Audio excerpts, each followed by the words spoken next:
말씀의 제목은 신명기라는 제목으로 우리가 함께 말씀을 나누고자 합니다.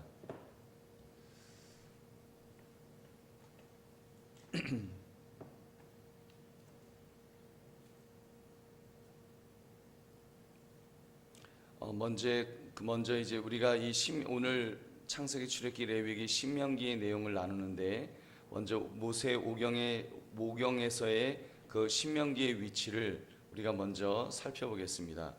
보면은 창세기 1장부터 11장까지에서는 우리가 창조와 성경의 처음 부분에 대해서 우리가 이렇게 되어 있고, 그 다음에 창세기 12장부터 50장까지는 족장 시대에 대한 내용이 이렇게 있는 것을 알 수가 있습니다. 그리고 출애굽기 1장부터 18장까지는 출애굽 시내산까지의 노정을 이렇게 또 기록하고 있고, 출애굽기 19장 1절부터 민수기 10장 10절까지는 시내산에서 일어났던 그 사건들을 이렇게 기록하고 있습니다. 그리고 민수기 10장 11절부터 36장 마지막 절까지는 이제 시내산으로부터의 가데스 바네아까지, 또 가나안을 정복하려는 무모한 시도, 가데스 바네아에서 38년 요단강을 건너갈 때까지의 그런 행진, 그리고 모압 족속들과 암몬 족속들을 정복하는 것, 그리고 므낫세 반지파와 갓지파, 그리고 루벤 지파에게 요단강 동편 땅을 할당해 주는 그런 내용들을 기록하고 있습니다. 조금 부연 설명을 드리면 출애굽기 19장 1절은 이제 그 이스라엘 백성이 시내산에 도착한 사실을, 그리고 민수기 이 10장 11절은 이제 그곳을 떠난 사실을 또 각각 기록하고 있죠. 이 두 구절 사이에 언급된 모든 성경 내용들은 이제 시내산에서 일어났던 그 사건이다, 이렇게 우리가 이 19장 1절부터 이 내용이다, 이렇게 할 수 있을 것입니다. 여기 그 그림을 보시면 여기 1번에 여기 보면은 그 시내산이 있죠. 그리고 상징적인 시내산이 또 넘버 2 여기에도 한번 이렇게 있습니다. 그러니까 여기가 진짜 시내산이죠. 이 시내산에서 이제 모세가 십계명을 하나님으로부터 받은 사건이 기록하고 있고, 출애굽기 20장에서 있죠. 그리고 지금 오늘 우리가 읽었던 이 신명기 5장에서 그 출애굽 사건을 다시 한번 기억하는 그 내용이 이렇게 기록되어 있는 것을 우리가 알 수가 있습니다. 신명기에서는 지금까지의 이야기를 종결짓는 기사, 즉 가나안 정복에 대한 기사가 다루어지는 것이 논리적으로 생각하면 연관 맞을 것 같습니다. 보면은 이제 창세기부터 창세기, 출애굽기, 레위기, 민수기까지, 그러면서 시내산에서 일어난 사건과 시내산부터 전부 가나안 땅 요단강 건널 때까지 사건들이 쭉 기록되면, 이제 신명기에 갖고는 이제 왜 안 나오죠? 안 나와요? 네, 죄송합니다. 예. 네, 제가 그럼 그냥 하겠습니다. 자, 창세기부터 창세기, 출애굽기, 레위기, 민수기까지 이제 그 출애굽 여정을 쭉 이렇게 이야기를 하면, 그 다음에 민수기에 와갖고는 이제는 가나안 땅을 점령한 사건에 대해서 나오는 것이 순서적으로 하면 그것이 맞을 거라는 거예요. 그러나 실상은 신명기가 그런 내용이 기록되어 있는 것이 아니라는 겁니다. 신명기는 그 서두에서 그 관심을 다시 시내산으로 다시 돌아가는 거예요. 요단강 건너기 바로 전에 그때 모세가 다시 시내산으로 돌리게 하면서 이제 시내산으로부터 요단강 건너편까지 행진 과정을 반복해서 소개하고 있습니다. 반복한 내용이에요. 그래서 신명기의 그 뜻은 두 번째 율법이라는 듀토노머스라고, 그 두 번째 율법이다, 이런 뜻의 그 신명기라는 이름을 하나님께서 주셨습니다. 그러니까 최초의 것은 출애굽기 20장에 나오는 하나님의 율법이라면, 출애굽기 20장에 그 하나님께서 그 돌비로 이제 그 율법을, 그 십계명을 그 모세에게 주지 않으십니까? 근데 두 번째 신명기는 두 번째 율법이다라는 그런 뜻으로 그렇게 가지고 있다는 것입니다. 이것이 모세 오경에서의 그런 신명기의 위치입니다. 신명기의 주요 그 맥락들을 보시면 신명기는 쉽고 분별할 수 있을 정도로 그 특징이 매우 두드러지게 나타나 있으며 또한 사용된 대부분의 어휘들은 독특하면서도 다양합니다.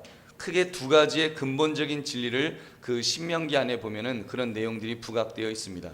첫째, 하나님께서는 이스라엘 백성을 아주 그 선대하셨다, 잘 대해 주셨다, 그런 그 맥락이 있습니다. 기적적인 출애굽 사건을 통해 그의 백성들을 애굽에서 노예 생활로부터 구출해 내셨다. 이것은 그들이 숫자가 많아서, 이스라엘 백성들이 숫자가 많았기 때문에 그런 것이 아니라 그들이 구출되었을 당시 그들은 모든 민족들 중에서 어떤 면에서는 가장 적은 민족에 지나지 않았다는 것입니다. 더욱이 하나님께서 그들에게 가나안 땅을 주셨던 것은 그들이 의롭고 자격을 갖춘 백성이었기 때문이 아니라 그 땅에 살고 있었던 가나안 족속들이 악했기 때문에 이제 하나님께서 이스라엘 백성들을 하나님의 백성으로 삼으시고 그들을 이제 구출해 내신다는 것입니다. 또 하나님께서는 그의 백성들이 순종함으로써 자신의 은혜와 선하심에 대해 보상하게 되기를 갈망하셨습니다. 또한 이스라엘 백성들은 반드시 하나님께서 놀라운 방법으로 이제 임재를 그 불로 이렇게 또 묘사하고 있고, 그런 내용들을 지금 이 신명기에 조목 그 율법의 조목들을 소개하기도 하고 그런 내용들을 쭉 담고 있다는 것입니다. 사실 이 신명기에는 하나님의 계명을 그저 되풀이했다는 것 이상으로 중요한 것이 기록되어 있습니다. 그냥 듀터로노미 두 번째 율법이다 그랬었기 때문에 그냥 그 되풀이하는, 그럼 뭐 우리가 그냥 쉽게 읽으면 뭐 출애굽기 20장에 있는 내용 그냥 읽고 거기 십계명에 대한 말씀이 나오는구나. 근데 신명기 또 읽어보니까 또 나오거든요. 똑같은 내용을 또 한번 반복했나 보다, 이렇게 생각할 수 있습니다. 그러나 여러분, 여기에 요단강 동쪽 해안에 모세가 이제 서 있는 거예요. 이제 요단강을 건너야 되는데 거기를 이제 건너가야 되는데 건너지 못했죠. 지금 거기서 이제 다시 한번 하나님의 율법에 대한 자세, 다시 말하면 너희가 율법을 어떻게 대하느냐에 따라서 너희가 저 강을 건널 수 있을 수도 있고, 너희가 강을 건너지 못하고 그냥 여기서 추방되는 그런 것이 그런 인생이 될 수 있다 하는 것을 가르친 것이, 그것이 바로 신명기다라고 하는 것을 우리가 볼 수 있습니다. 이렇게 볼 때 신명기는 아주 중요하고도 중요한 그런 책이라고 할 수 있습니다. 우리는 신명기의 내용을 잘 이해하면 할수록 하나님의 예언에 대한 진상을 잘 이해할 수 있게 될 것입니다. 여러분, 그 책에 있는 그림 11번을 보시면, 그 책에 있는 그 그림을 보시면 11번 그림이죠. 거기 보면 모세가 돌 비석판을 들고 이제 있는 그 그림이 있죠. 근데 가나안 땅 거기에 이제 의문부호가 찍혀져 있습니다. 그 의문부호는 우리가 약속의 땅에 이스라엘 민족이 얼마나 오랫동안 거할 수 있겠는가, 그 체제 기한에 대한 의심을 하게 되는 것입니다. 다시 말하면 이스라엘 민족이 여기서 영원히 사는 것을 생각하지 말라. 너희가 조건부가 있다. 너희가 하나님의 말씀을 잘 들으면 너희가 하나님의 복을 받아서 이렇게 있지만 잘 듣지 않으면 안 된다는 것을, 그런 말씀들을 기록하고 있습니다. 신명기의 주요 주제들을 보면은 그 몇 가지로 생각할 수 있는데, 첫 번째가 땅에 관한 내용이 나옵니다. 신명기의 내용을 보면 약속의 땅, 이스라엘 백성이 약속된 땅을 차지하기 위해서는 너희가 하나님의 언약을 진지하게 지키느냐 안 하느냐에 달려 있음을 그렇게 보여주고 있습니다. 그 땅을 잃어버리지 않으려면 불순종은 그 모양이라도 버리도록 권고하고 있는 것입니다. 그러니까 신명기 기자가 강조하는 것은 너희들이 이것을 지키게 될 때 약속의 땅을 소유하지만 못 지키게 되면 소유할 수 없다는 것을, 너희 이 약속의 땅에 대해서 하나님의 말씀을 잘 지켜라 하는 것을 다루고 있습니다. 두 번째는 오직 여호와에 관한 주제로서 하나님이 한 분이심에 대해서 강조하였습니다. 이스라엘 백성들은 오직 여호와만을 신뢰하고 그를 예배하도록 되어 있었습니다. 그는 단지 과거의 하나님이 아니십니다. 시내산에서 자신의 모습을 나타내셨던 하나님은 지금도 그들 가운데 거하고 계시는 것입니다. 하나님은 옛 조상들뿐만 아니라 그들과 더불어서도 언약을 맺으셨다는 것을, 우리가 오늘 읽었던 이 말씀에도 보면은 나오지요. 이 언약은 여호와께서 우리 조상 신명기 5장 3절 우리가 읽었던 말씀이죠. 이 언약은 여호와께서 우리 조상들과 세우신 것이 아니요 오늘 여기 살아있는 우리 곧 우리와 세우신 것이라고. 벌써 그 몇십 년 전에 그 세워졌던 그 언약에 대해서 출애굽 때 시내산에서 그 저 밑에 남쪽 땅 거기서 세웠던 그 언약에 대해서 말씀할 때 이것은 우리 조상들과 세우신 것이 아니요 오늘 여기 살아있는 우리 곧 우리와 세우신 것이다. 그 몇십 년이 지난 그 후에 바로 우리와 세웠다라고 그렇게 말하고 있습니다. 그러므로 맨 처음 계명이 무엇보다 중요하며 또 그 계명을 다시 한번 상기시키는 그런 내용을 우리가 볼 수 있습니다. 신명기는 또한 이렇게 이스라엘 백성들에게 모든 거짓된 예배를 근절하도록 또 권고하고 있습니다. 또한 우상 숭배에 대한 유혹을 없애기 위해서 이교도들과 그 신전들을 멸절시킬 것을 또 아울러 요구하고 있습니다. 또한 거짓 신들을 숭배하도록 권유하는 자들이나 또 이방 종교를 믿도록 유혹하는 성읍들에 대해서 취해야 될 엄격한 징계 사항들도 이렇게 규정되어 있습니다. 그 세 번째, 하나님의 성전을 짓는 문제인데 몇 개나 지을 수 있는지에 대해서 그 허용에 관한 말씀입니다.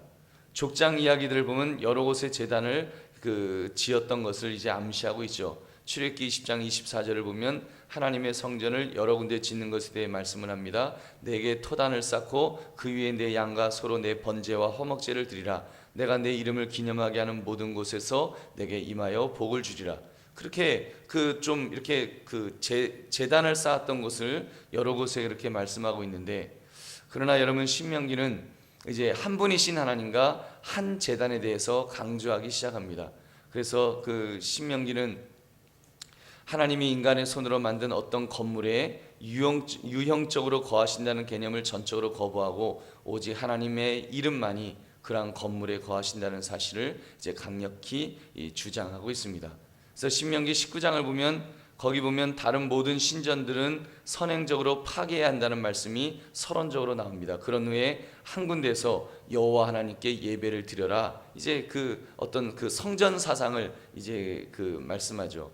여기 대해서는 아무 특별한 이름이나 괴상한 이름을 붙이지 마라. 그런 이름도 붙이지 말고 하나님이 그냥 하나님의 이름이 거하는 장소 그 정도로 예배하는 장소로 명명해야지 그 이상의 어떤 이상한 복잡한 이름을 붙여서는 안 된다 하는 그런 내용들을 이제 담고 있습니다. 그리고 네 번째, 보상과 형벌에 관한 내용이 나오는데 신명기는 하나님께서 백성들에게 자비를 베푸셨기 때문에 그들은 마땅히 하나님께 순종해야 된다는 사실을 이제 강조합니다. 더욱이 신명기는 순종하면 보상을 받고 불순종하면 형벌을 받게 된다는 사실을 이제 강력하게 이제 주지시켜 주고 있습니다. 그래서 여러분 신명기 28장 보시면 광주리와 떡반죽 그릇이 복을 받고 나가도 복을 받고 들어가도 복을 받고 내 자손들이 복을 받고 하는 그런 복 받는 것에 대해서 또 이어지는 내용은 너희가 말씀을 듣지 않으면 너희가 저주를 받고 하는 그런 내용들을 이 신명기에서 담고 있다는 것을 알 수 있습니다. 여러분 5번을 보시면 5번은 오늘 선택하라는, 신명기는 각 개인들을 향하여 순종이냐 이 불순종이냐, 즉 하나님께 순종할 것인가 아니면 이방신들을 쫓을 것인가, 이 둘 중 하나를 선택하라고 그렇게 촉구하십니다. 무엇보다도 신명기는 이스라엘 백성들에게 순종과 생명의 길을 택하도록 권면하고 있으며 또한 하나님께서는 오늘 내게 말씀하고 계시는 바들에 대해서 귀를 기울이고 이에 응답할 것을 호소하고 있었던 것입니다. 아무튼 여러분 이 내용들을 정리하면 이렇습니다.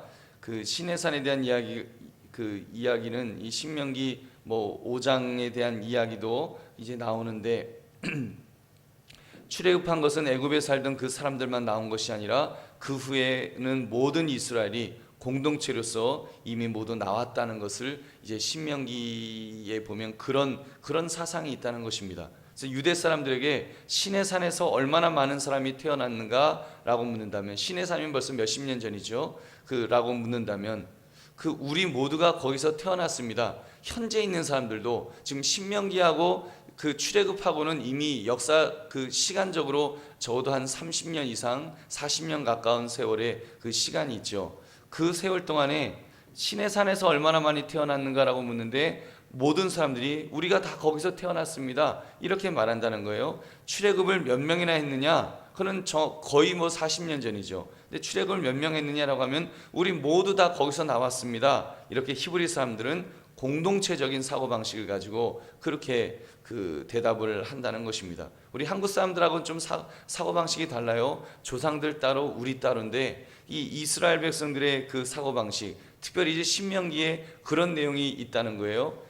30년, 거의 한 40년 전에 있었던 그 출애굽에서의 그 언약이 바로 우리에게 40년이 지난 우리에게 주어진 언약이다. 이 아주 한 공동체라는 그 사고방식이 아주 투철하게 있다는 것을 우리가 알 수 있습니다.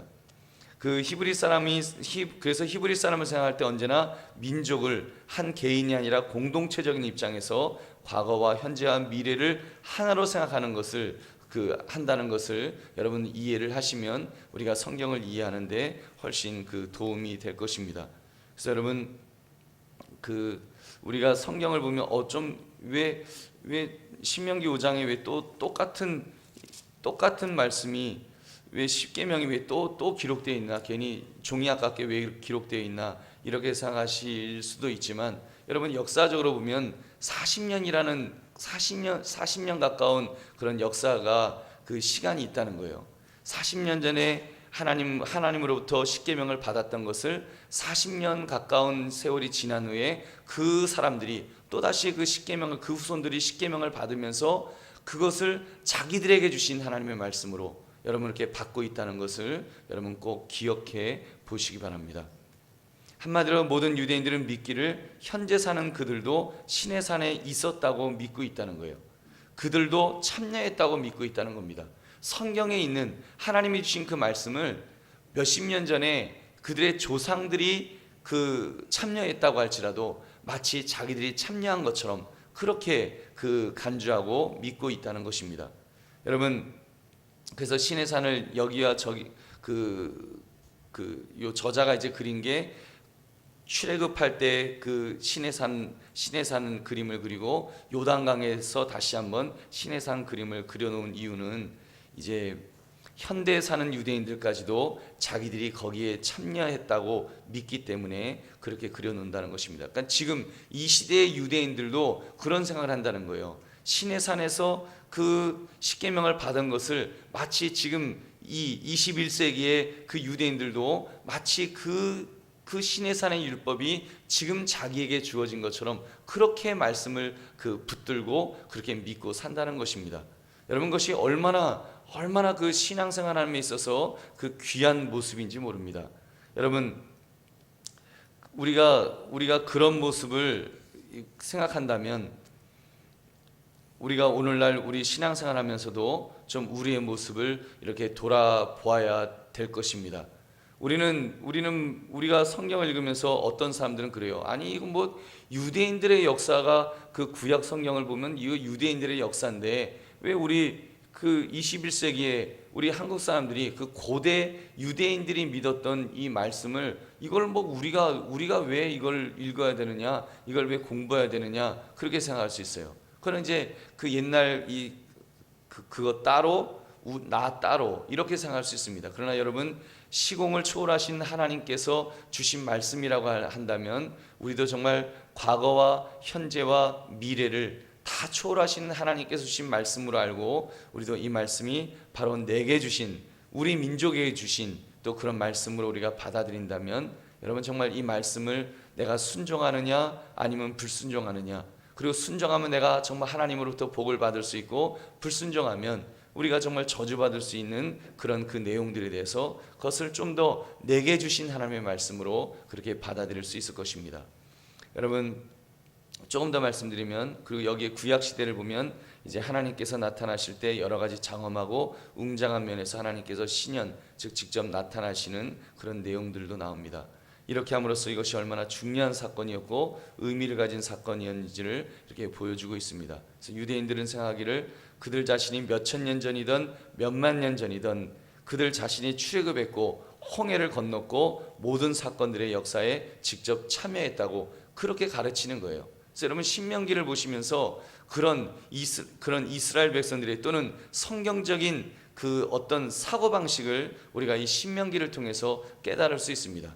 출애굽이 직접 이스라엘 백성들이 그 체험했던 그런 사건이라고 한다면, 여러분 신명기는 그 후손들이 이미 과거에 있었던 사건이지만 그 사건이 마치 지금 나에게 내가 경험했던, 후손이지만 내가 경험했던 사건으로 그렇게 믿을 수 있도록 그렇게 가르치고 있다는 것입니다.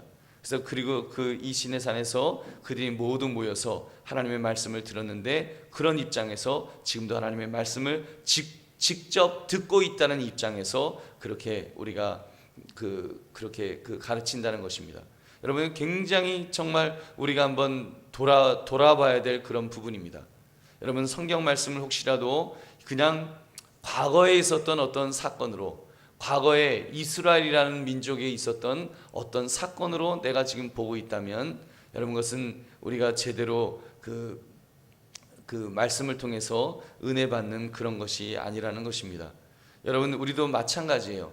과거에 있었던 일을 기억함으로 우리의 생각을 옛날로 돌이켜 생각하게 되는 것입니다. 그래서 그들은 과거에 있는 사건을 오늘에 있는 현실 앞에 놓음으로써 그들이 직접적으로 참여하여 하나님이 함께 하시는 것을 기억하고 또 축하하는 것입니다. 그렇기 때문에 우리가 그 예를 들어서 세례라든지 또는 이 성만찬 같은 것을 그렇게 바로 이해하려면, 바로 유대인들이 그 당시에 생각하고 있던 사고방식, 다시 말하면 과거에 있었던 사건이 과거에서만 끝나는 것이 아니라 바로 현실에서 재현된다고 하는 그런 점에서 보고 있다는 그 사고방식을 우리가 이해할 수 있을 것입니다. 또 우리가 그렇게 이해한다면 오늘 우리가 그 성만찬을 하면서 정말 이것이 주님께서 우리를 위하여 찢기신 그런 살이요 피를 기념한다고 하면서 그걸 먹으면서 정말 지금 나를 위해서 십자가에서 죽으신 그런 예수 그리스도를 우리가 묵상하게 된다면 우리는 훨씬 더 정말 그 하나님의 은혜를 깊이 체험하게 될 줄로 믿습니다. 여러분, 그래서 오늘 말씀의 이 결론으로서 저는 그런 생각을 합니다.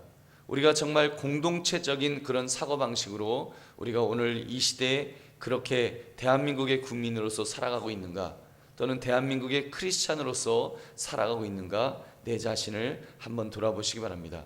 여러분, 이스라엘 백성들을 하나님께서 이렇게 구원해 내셨다면 그들에게 그런 너희가 정말 하나님의 말씀을 들으면, 그렇게 하나님의 말씀대로 살면 내가 너에게 축복하리라, 복을 주리라, 그렇게 약속하셨다면 정말 우리가 그 약속의 말씀을 오늘 이 시대 21세기 대한민국에 살아가는, 대통령을 탄핵시킬 정도의 이런 위기 속에서 살아가는 우리들이 정말 심각하게 이 말씀을 우리가 한번 생각해 봐야 될 것입니다. 그리고 이 나라, 이 민족을 살릴 수 있는 길이 무엇인가, 여러분 그걸 우리가 다시 한번 되새겨 보자는 것입니다. 그것은 여러분, 우리 예수 믿는 사람들이, 정말 주의 백성들이 하나님 앞에서 바로 서는 것입니다. 여러분, 우리가 남 탓할 것 없습니다. 청문회 보면서 야 어떻게 저 인간들 저러고 사냐, 우리가 그렇게 남 탓할 것 없어요. 그들의 죄악이 사실은 나의 죄악입니다. 여러분, 우리도 그 현장에 있었으면, 여러분 우리도 그 비슷한 상황에서, 다른 상황에서 어쩌면 그렇게 행동하고 있는지도 몰라요.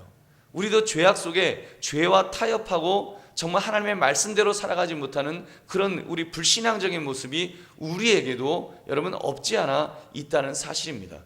그렇다면 여러분, 우리가 먼저 내가 하나님 앞에서 정말 이 나라와 민족을 가슴에 품고 그리고 기도해야 되는 거예요.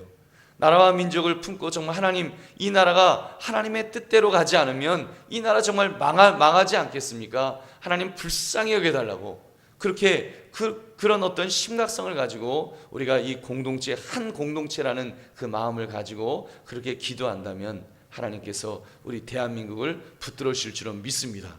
여러분, 어떻게 생각하면 우리도 지금 홍해 앞에, 아니 그 요단강 앞에 서 있는 그런 모습일지도 몰라요. 뭐 이건 그냥 비유로 한번 든다면, 우리 선진국 문턱까지 왔잖아요. 선진국 문턱까지 와갖고는 선진국을 선진국의 그 요단강을 못 건너는 거예요. 이 나라가 왜 못 건넙니까? 좀 건너려고 하면은 못 건너고, 건너려고 하면 못 건너고, 왜 그럴까요? 그 속에 보면 사실 우리의 죄악들이 너무 많은 거예요. 이거는 그냥 그 제대로 되기도 전에 정말 그 선진국이라고 하는 그런 정치적으로나 문화적으로나 이런 모든 면에서 그런 모습으로 나아가기 전에 우리 속에 너무 죄악이 많은 것입니다. 그냥 샴페인을 미리 터뜨려 버리고 별것도 아닌 그 어떤 그 물질을 가지고 그 해외에 가서 그게 함부로 막 행동하고 했던 우리의 미성숙한 그런 모습들이 얼마나 많습니까? 그 모습이 하나님 보시기에 과연 정말 칭찬드릴 만한 그런 모습이었는지 한번 우리 자신들을 돌아보면서 적어도 우리 예수 믿는 우리들만이라도 하나님 우리가 바로 설 수 있도록 해달라고 여러분 꼭 기도하시기 바랍니다. 여러분 나라와 민족을 위해서 정말 기도하시고 특별히 지금 이제 헌법재판소에서 이제 그 탄핵에 대해서 지금 심판하는데 그들이 바르게 심판할 수 있도록 해달라고 여러분 정말 기도하시기 바랍니다. 그들이 크리스찬이냐 크리스찬이 아니냐 이것이 중요한 게 아니에요. 여러분 그 권세는 하나님이 주셨다고 우리가 정말로 믿는다면 하나님 그들 9명의 그 헌법재판관들이 바르게 판단할 수 있도록 해달라고 하나님 보시기에 바른 판단을 할 수 있도록 해달라고 여러분 꼭 기도하시기 바랍니다. 여러분 내 뜻대로 판단하게 해달라고 그렇게 생각하면 안 돼요. 여러분이 하나님이 아니잖아요. 여러분 아마 여러분 중에는 입장이 다른 분들도 있을 거예요. 어떤 분은 촛불을 들어야 된다, 어떤 분은 맞불을 들어야 된다, 그런 분들이 있을 거예요. 여러분의 판단이 하나님이 아니시잖아요. 여러분이 진리를 갖고 있습니까? 누가 옳고 누가 그른지 우리가 어떻게 알아요? 이렇게 복잡한 세상 속에서 정말 무엇이 옳은 것인지 여러분 우리가 아직 잘 모르는 거예요. 그거를 지금 파헤치고 그 진실을 파헤칠 사람들은 특검에 있는 사람들이고 어쩌면 헌법재판소에 그들이 이제 그것을 판단해야 됩니다.